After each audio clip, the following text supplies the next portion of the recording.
Assalamualaikum dan hai semua. Kembali lagi kita di channel Cikgu Syafiqah.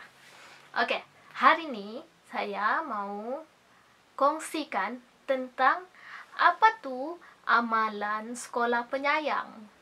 Oke, amalan sekolah penyayang ini dia terbentuk daripada program counseling yang dibuat bertajuk Amalan Guru Penyayang. Tapi ndak kan cikgu aja yang perlu penyayang, murid-murid pun mesti penyayang juga, warga sekolah pun mesti penyayang juga. Jadi dibuatlah sekolah penyayang.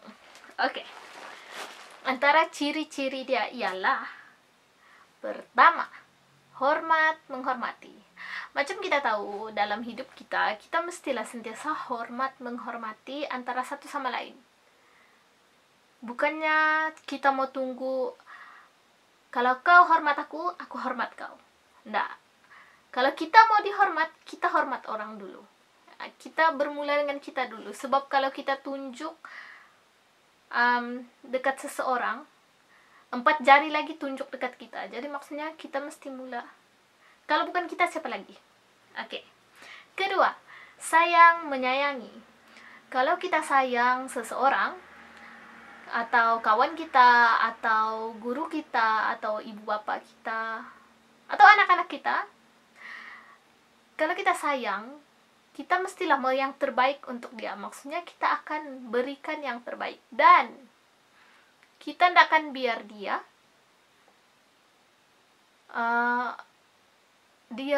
hanyut dengan benda-benda yang tidak bagus, ataupun dia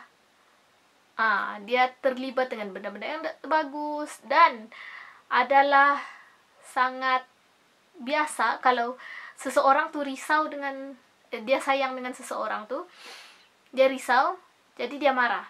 Tapi bukan marah untuk menghina, bukan marah untuk hina orang tuh, tapi marah sebab dia risau.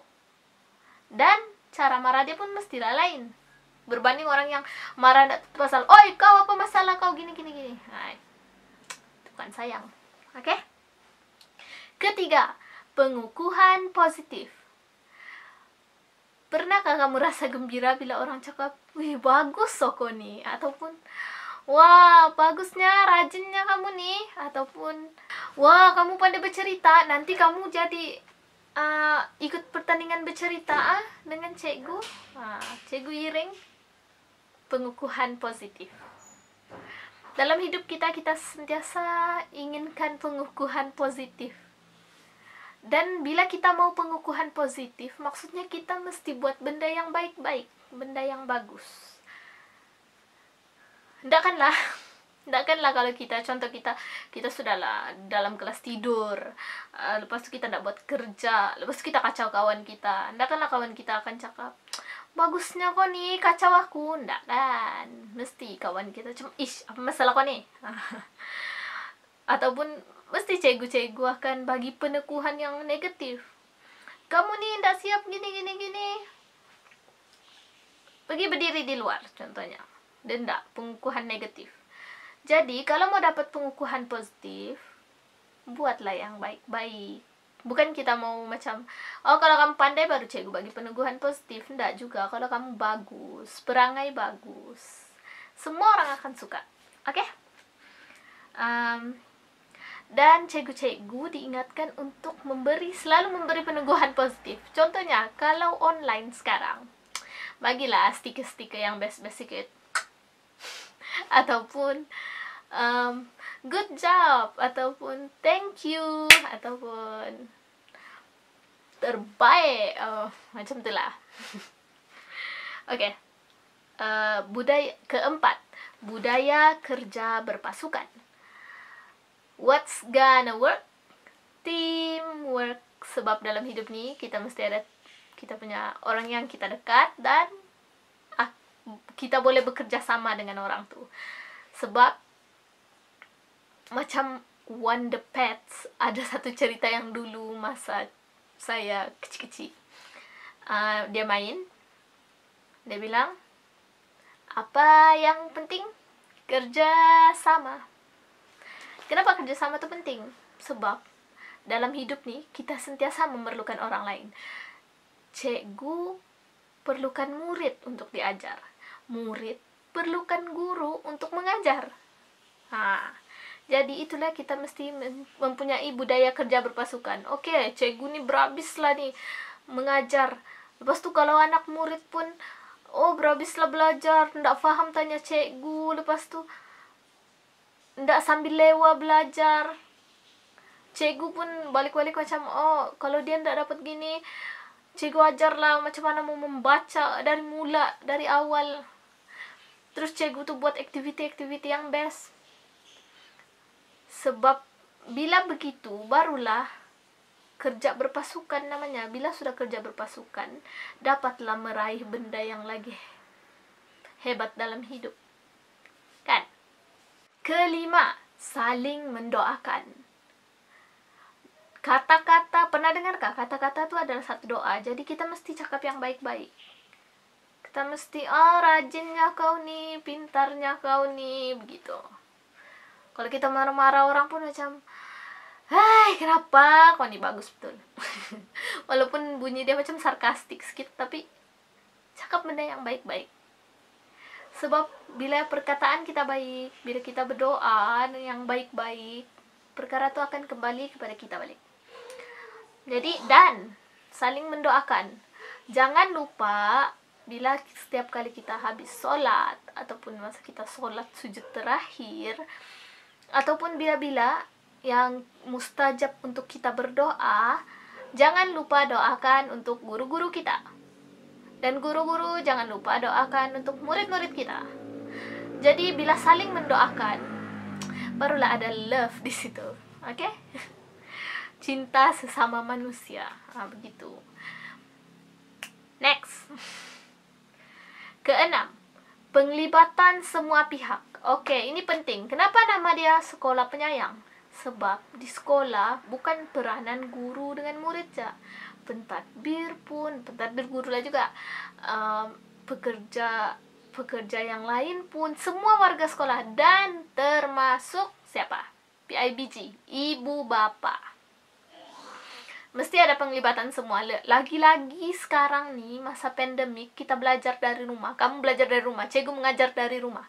Jadi perlukan penglibatan semua, barulah menjadi kita punya pembelajaran. Walaupun pembelajaran kita sekarang macam slow, macam terlampau, kadang-kadang kita tidak terkejar, tapi kenapa kita dapat sedikit je input? Tidak apa, pelan-pelan, yang penting buat. Dan yang penting ada penglibatan semua pihak untuk bantu kamu. Siapa yang mau dibantu nih sebenarnya? Murid-murid. Oke, ketujuh. Sekolah penyayang nih, dia mesti ada perkongsian. Perkongsian macam ini contohnya, perkongsian.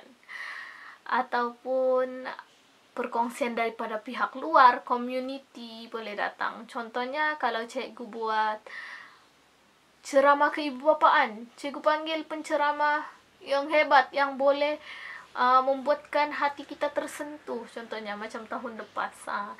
Jadi mesti ada perkongsian begitu, perkongsian yang baik. Dan kalau cikgu-cikgu bercerita di kelas tuh, kamu suka tuh kan?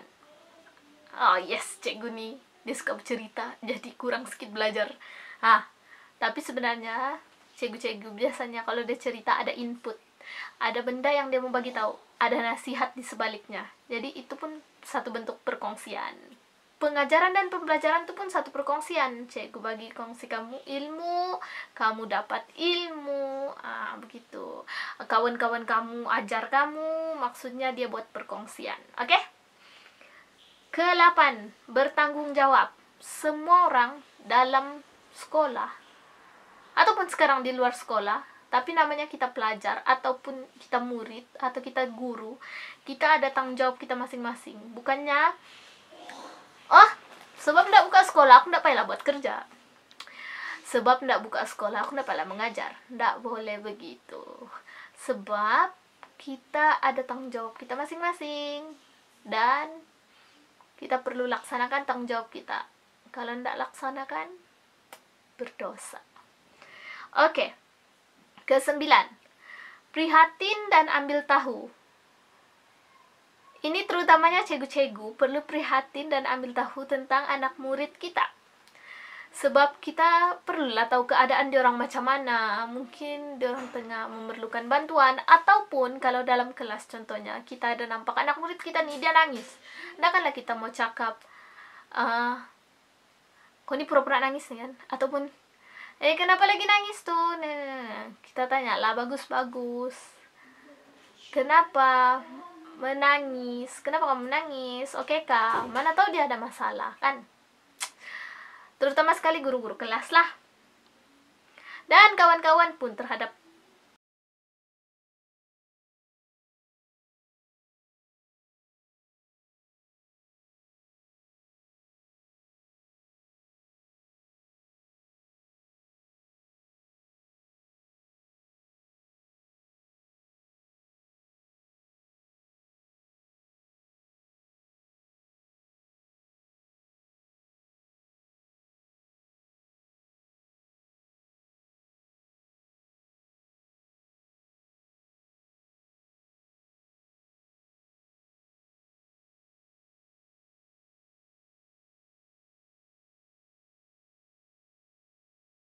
kita mesti memahami antara